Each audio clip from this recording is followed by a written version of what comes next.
Hello everybody, this is Marcus Toole and it is June 1st and I am in my home orchard in Statesboro, Georgia in front of my Ridgeland plum tree, and I have a couple of Ridgeland plums in my hand here, and I'm going to do a variety review of the Ridgeland plum. The Ridgeland plum is a strain that was found in Ridgeland, South Carolina. The story is that a little girl was selling seedlings at an open air market. She had collected the seeds from a plum thicket off on a dirt road in the Ridgeland area, and then she sold the seedlings, and an orchardist bought the seedlings, one of the seedlings, and the tree turned out to be a very good, very large Chickasaw type plum. And I had to say, in terms of the flavor, it's absolutely one of the best of the Chickasaw type varieties that I have anyway. And so with no further ado, I'm going to try it and tell you what I think.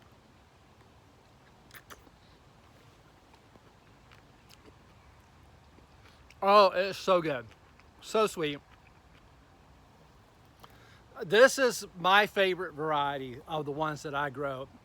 It's a Chickasaw strain. It has a very sweet,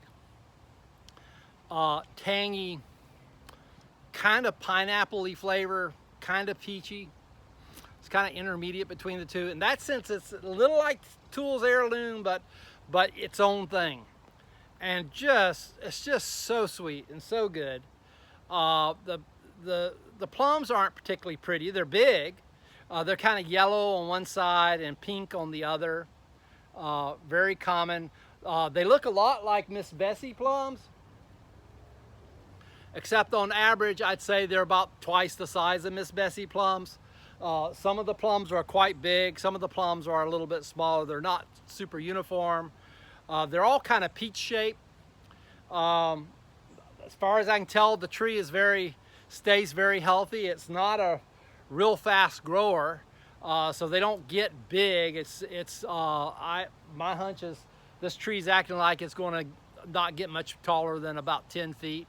So in the size range of a wild Chickasaw plum, a big wild Chickasaw plum.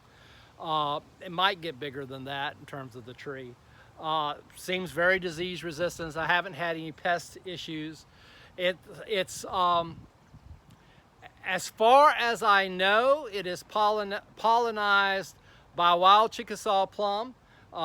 It's never been without one in the orchard, so I don't know if there are any cultivars out there that will pollinize it or not. I've always had this one blooms early enough that there's always a Chickasaw plum, a wild type Chickasaw plum blooming with it.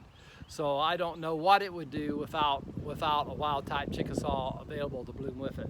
I suspect it needs the wild type because most of the Chickasaw cultivars and hybrids do.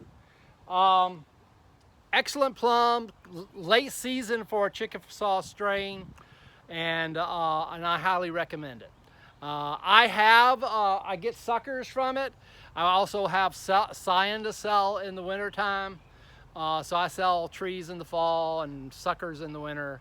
Anyhow, and it's going to be available at other online nurseries in the next couple of years as well. Thank you very much, and talk to you later. Thanks, and God bless.